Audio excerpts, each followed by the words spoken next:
Today talk is how to optimize success rate in ART, and this is our old saying, which I think all of you must have remembered from your childhood days: good, better, and best. This is one of my favorite sayings, and never let it rest until your good is better and your better is best. I again repeat, ये आपका जुनून होना चाहिए कि that your good is better and your better is best. So we have to keep on striving for better and better and better things. Today I am going to talk about and open a big debate कि आपका जो कार्य कर रहे हैं as an infertility expert और as a IVF expert, क्या आपको उस कार्य करने में आनंद आता है कि नहीं आता? And then I will talk about the evolution in in vitro fertilization and factors influencing IVF success. The second part will be, the main part will be strategies for improving success rate in ART, which Dr. Shalini is going to share. And lastly, the innovation and breakthrough in IVF will be the part 3, which will be done by Dr. Arora. So coming to this, हमें कार्य करने में आनंद आता है कि नहीं, ये तो बात क्लियर होगी कि सरकार ने हमें बिना पैसे के डॉक्टर बना दिया. And not only doctor bana diya, we have been made specialists. And in today's time, it amounts to 4 crores of rupees minimum to make you a gynecologist as an expert. Now, all of us, once we are doctor, we have a mission that we must give accessible, affordable, timely, and a quality care. And we should also utilize cutting edge technologies to create a thing where, the patient centric things, the patient realizes that the value for our money has been really given. At the same time, we are supposed to keep our values intact, and those values as a doctor are, we should have a patient first, the customer first should be our first priority. Quality care, and we also must work with ethics and integrity. Accountability has to be there, and that is totally ours. And we must also share the empathy and compassion, which is a part and parcel of it. People like me always say that काम वही करो जिसमें आनंद आए. अगर आप कोई भी काम ऐसे कर रहे हैं जिसको कि आप जिसमें आनंद नहीं है, तो वो आपको तनाव देगा. और अगर आपको काम आपको पसंद है, तो आप उसको प्यार से करोगे, उसमें जुटे रहोगे और जुनून से करोगे, तो then you are striving from good to better and then finally the best. एक बात बिल्कुल क्लियर है कि जब हम अपने काम की जुनून के साथ थोड़ा सा परोपकार की फीलिंग हमारे अंदर आ जाती है, तो हम कहते हैं कि दिमाग और दोनों हाथ एक ही तेजी से एक ही दिशा में काम करने लगते हैं. Then I find, to get a success does not become a challenge. So I think the inputs of quite a few people of yours is required. Now here I just wish to tell you is that being a teacher, I was thrown a challenge that, you can't start an IVF course. And now you find that this challenge has been broken and we have a successful infertility and IVF course. And now the second challenge has been that as an infertility expert, we should try to get a challenge, a success rate, which is quoted internationally, both for the self cycles and for the donor cycles.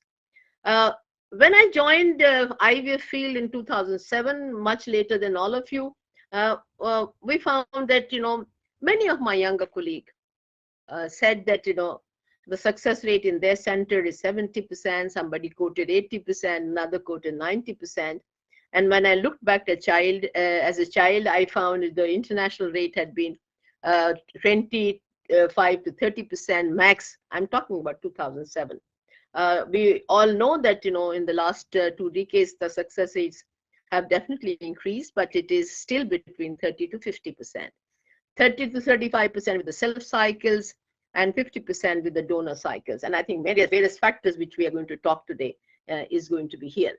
So I think, there are many questions which we all need to answer ourselves कि हमें ईमानदारी से पैसा कमाना है, ईमानदारी से काम करना है कि खाली पैसा कमाना ही हमारा ध्येय है.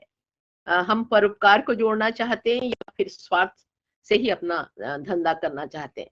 इन जो कॉम्प्लेक्सिटीज हैं, इनको हमें each one of us have to answer these complexities, and once we have the answer to these things around us, and then I can say that whatever you're doing, it is going to be absolutely successful. Again, it's a open question to me, and I think Brigadier Sharma and other people will help me out. As a teacher, मेरा हमारा काम है कि IVF को सरल बनाना, सबके लिए सरल बनाना. In PPH, we can have a uniformity all over the country as far as the management is concerned. In hypertensive disorders, we can have a uniformity. In gestational diabetes, to manage it, we can have a uniformity. Then why in an IVF there is so much of secrecy? I remember my days when I started the IVF center at Max Hospital. The only person who helped me out is Brigadier Sharma and nobody else. People do not want to divulge at that particular time what is the HMG brand they are using, what is the HCG brand they are using. That is the kind of secrecy is there. But I feel, my aim is, before I close my eyes, is that 100 IVF centers in Delhi should be using a uniform protocol, just like PPH and hypertensive disorders of pregnancy. I feel, there are two centers which I know about it. One is in Israel, where 5,000 IVF cycles are done, and same is in Manchester. Again, 5,000 IVF cycles are done. And I'm told by both these people who are the bosses here that the 90% work is done by the nurses, which do it with 100% of dedication, and their results are no way inferior to other centers around the world. Leave aside, the centers of India quoting 80%, 90%, and 70%. Those are not counted as far as I'm concerned. But I think, that kind of things is possible. I will definitely like to have a, feed by Brigadier Sharma and other experts who are here, whether this dream of mine, is it possible or not possible. So I think, मुझे लगता है कि if this particular group, which group may be a group of 100 people, if they put their mind together, we should be absolutely will be able to enjoy our infertility relationship and IVF relationship, and then we can have a uniform protocol. So opening this particular debate, I come down to how to optimize success rate in IVF, and my part is very small, and that's it. Then I'm going to talk about the evolution of in vitro fertilization. Just to remind to each one of you, though younger people who are not still IVF expert, is that the story of the first test tube baby had been very inspiring story. Leslie Brown and her husband John had been married for 9 years, and they still did not have child. In 1976, they went to Dr. Patrick Steptoe, who was a gynecologist practicing in Manchester, and he had a friend who was a physiologist, and he had by that time perfected the technique to fertilize a retrieved oocyte with a sperm in his lab. So both of them, this advised this couple, especially the Leslie Brown, that you should go on laparoscopic oocyte retrieval during a natural, non-stimulated ovulatory cycle. And this ovum retrieval was great, and in lab it was fertilized. 8-cell stage embryo was put back in the uterine cavity, and all is on the 25th July 1978, there was the birth of the first IVF baby in the world, Lucy Brown.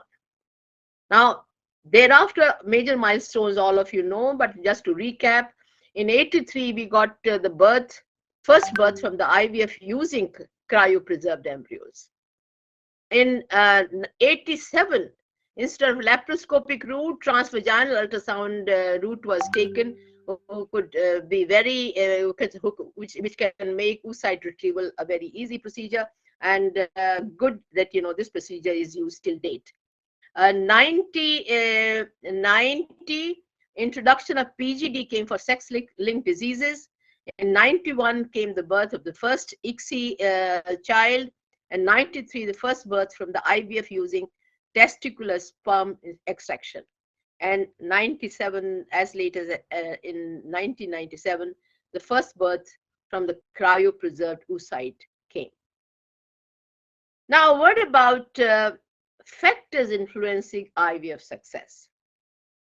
As one of the youngest IVF expert among this particular group, I will say that I can say that there are only 5 factors which are more important, and the most important is the age of the woman, ovarian reserve, and the quality of ova quality should be good.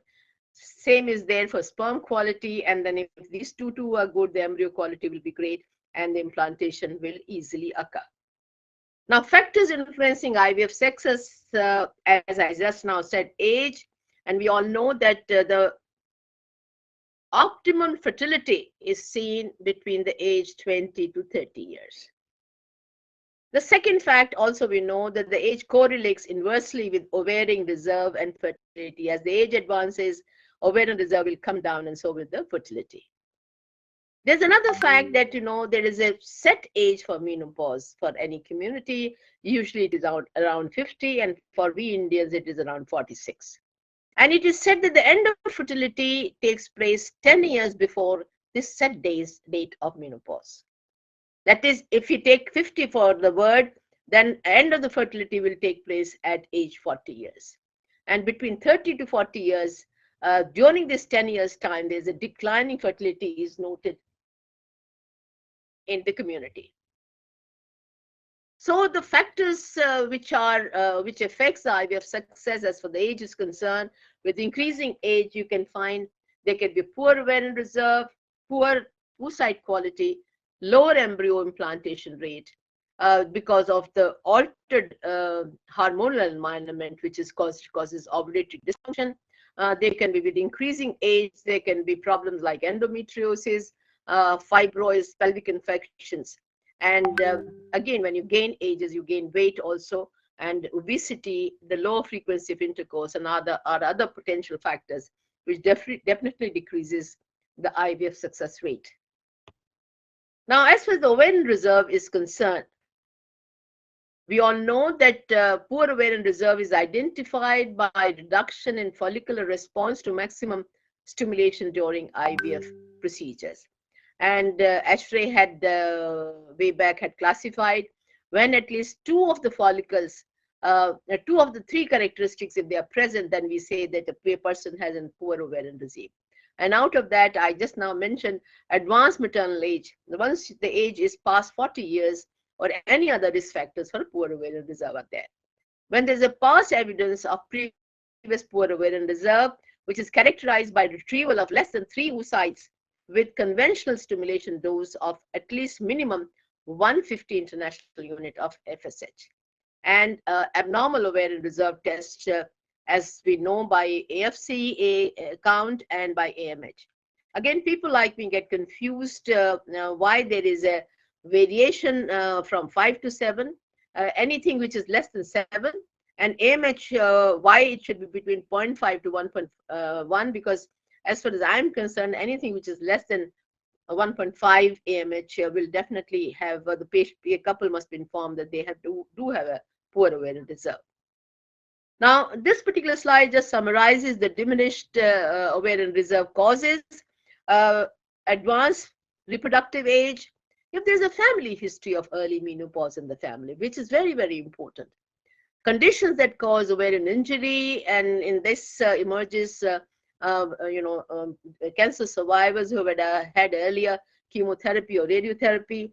History of in childhood mumps arthritis also affects the problems, and so is the tuberculosis, genital tuberculosis, also decreases ovarian reserve in one way or the other.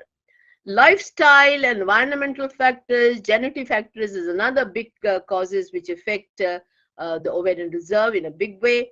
Autosomal disorders are again trying to surface as one of the causes for decreased ovarian reserve, and that goes without saying that if personalizes, all possible causes of diminished ovarian reserve, Now, coming to the various tests which are available, and still one can say the maternal age is the most important. And good clinicians can, from the menstrual cycle histories also, can very well come to know whether that particular patient is ovulating and what kind of reserve she has. We know it that earlier basal FSH, basal E2 were important, but now most of the people are giving importance to AMH levels.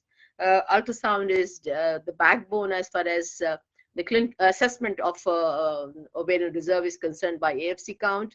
Other factors are definitely influencing, but not to that much as AFC, which makes things very simple for everybody. As for the dynamic tests are concerned, there I will say they are a history. Now, after the ovarian reserve and a good quality ova, which is prerequisite, comes the sperm quality. And we all know that the sperm count, sperm morphology, sperm motility, all three parameters are very, very important, because the male gamete contribute to 50% of the oocyte embryo xeno. Though the 21 guidelines of the WHO have come up, but still we are banking and giving emphasis on 2010 WHO reference values, which shows that if the concentration of the sperm should be 15 million per ml, progressive total motility should be 40%, and a progressive motility should be 32% and more. As far as the Kruger's criteria is concerned, I still feel that not all the people are using it. None of the labs I know that they report Kruger's criteria morphology. But we all know that ideal sperm has a head which has well-defined acrosomal region, which occupies 40 to 70% of the head area. And acrosomal region should not contain large vacuoles. The mid part of the sperm is again is the slender, regular, and approximately the same size is that of the head. And as for the tail is concerned, again it is uniform caliber and approximately 45 millimeter long. As in ART, what is minimum is required that patient should have a 10 million count per ml. At least 30% sperm should be motile. Out of this, 15% should be progressively motile. I call A-grade motility. And if one is trying to do IVF or ICSI therapy, and as a minimum, 20% of the spermatozoa should have a normal morphology. And they have graded it as an average, above average, and a below average. As for the low sperm count is concerned, the oligospermia is termed if it count will falls below 15 million sperms per milliliter. And there are many causes for the same. All of you know about it. But the people who have a low sperm count, these men, when you specifically get into history in detail, they find that they have a low sex drive, they have erectile dysfunction, and people feel shy initially to share these kind of things, but they have problems. And quite a few have swelling or pain in and around the testicles area. Now, coming to the embryo quality. The embryo quality is, it is said that once the sperms are good and the ova quality is great, the embryo will be also of good quality, and this is one of the things which determines the success rate. We know that a good embryo is strongly associated with increasing implantation rate, clinical pregnancy rate, and a live birth rate.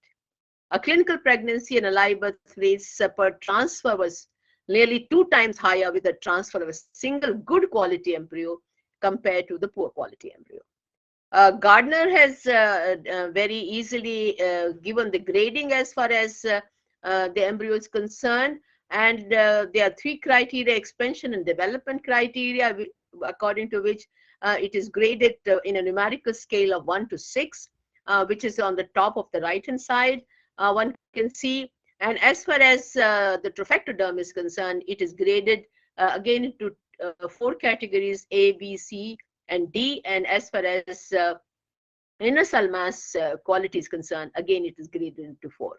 So if one says that it is a grade 4AA, is there. It means grade 4 is as far as the exponential development grading is concerned, and as far as AA are concerned, in both inner cell mass and prefectoderm grading, it is there. So I think, these parameters as a clinician, medical clinicians probably we may ignore, but for embryologists, they're very, very, very important. Now, again, there is a lot of confusion which day transfers. Now, cleavage versus blastocyst transfer. Latest 21, no significant difference in a biochemical pregnancy, a clinical pregnancy rate, or ongoing pregnancy between day 3 transfer and a day 5 transfer. But significantly higher pregnancy rate is noted compared to the day 6 single blastocyst transfer is there. So day 6 transfer, some people say that it is good, but I find as far as the results are also not good on the day 6 transfer. Now, as for the Cochrane review of 2022 is concerned, they said that as far as day 5 versus day 6 is concerned, significant difference in the live birth rates from fresh cycles in favor of blastocyst stage, fresh cycles. The transfer, blastocyst stage transfer compared to the cleavage stage transfer, again, they find that the blastocyst transfer is better than the day 3 transfer, but again, this has a low quality evidence is concerned. As a PAP criteria of 2008, systemic review says, which reported the cycles were when equal numbers of embryo were transferred, had a higher live birth rate in blastocyst stage transfer than in a day 3 transfers. And Wang in 2014 said there are similar transfer results with respect to live birth rates, but reported lower miscarriage rate with blastocyst stage. But at the same time, I will say that, still the confusion remains, and once you find that the quality of embryo is decreasing, uterine cavity is the best incubator, and earlier you transfer, the better it will be. Otherwise, if you take the embryo to blastocyst stage, 50% pregnancy rate is assured. And now here I just wish to tell you about the fresh and frozen embryo transfers. One thing I wish to tell everybody who are not even IVF expert here and listening here, that as far as the FET transfers are concerned, they are associated with a lower risk of low birth weight, preterm delivery, lower rate of small for gestational age, and the placenta previa and placenta abrasion is also less in FET cycle in comparison to the fresh cycle. So this is a very big advantage. But we all know that FET or segmental cycle is used in cases of PCOS or in hyperresponders, and the pregnancy rates are definitely far better. And at the same time, if you are using a PGTA, again, it improves significantly higher chances of pregnancies are there.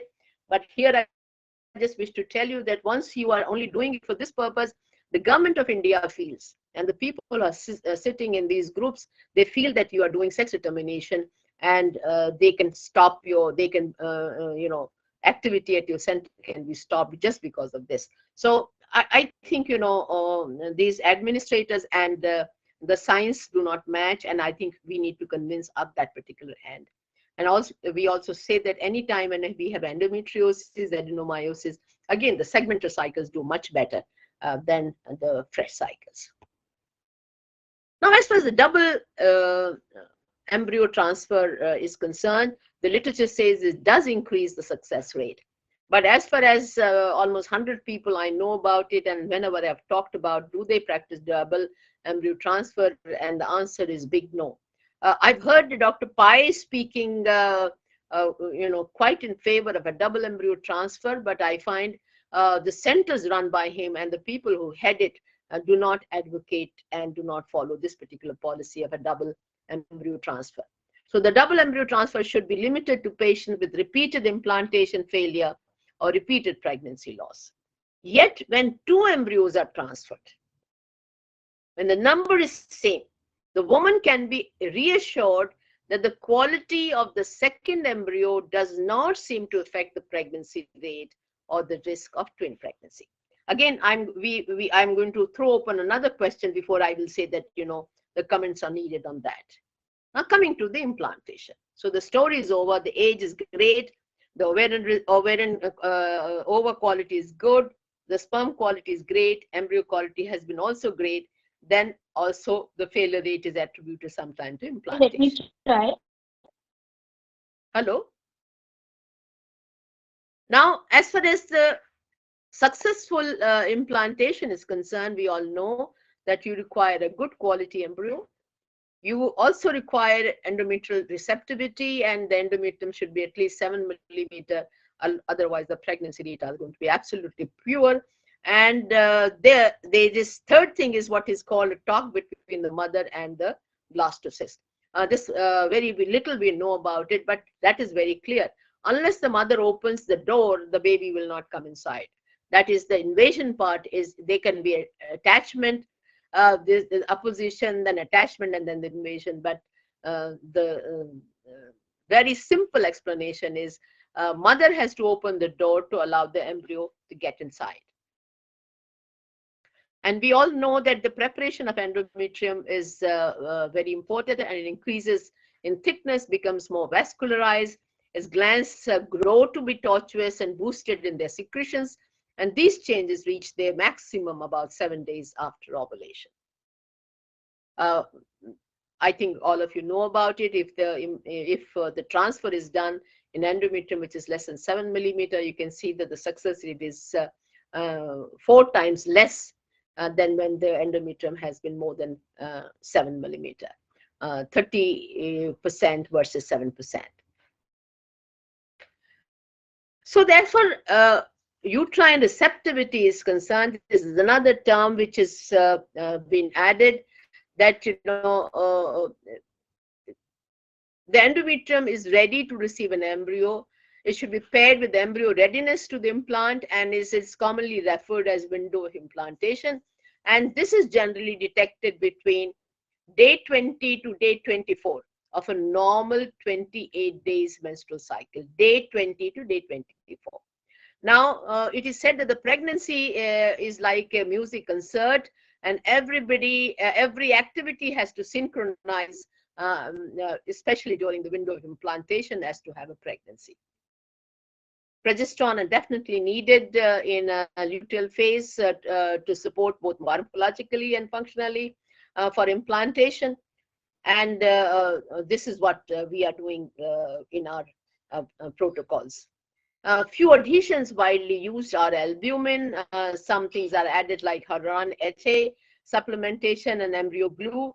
Again, I would like to have comments by the experts here. Natural thing which is there, it is there. Whether the embryo glue is specifically used can increase the pregnancy rate. Our small experience says that it does not do any good, so we do not use it.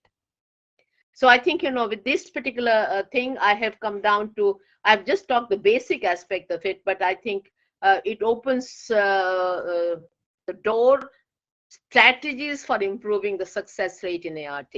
Shalini is going to talk in detail about it and throw a light to you in a very big way.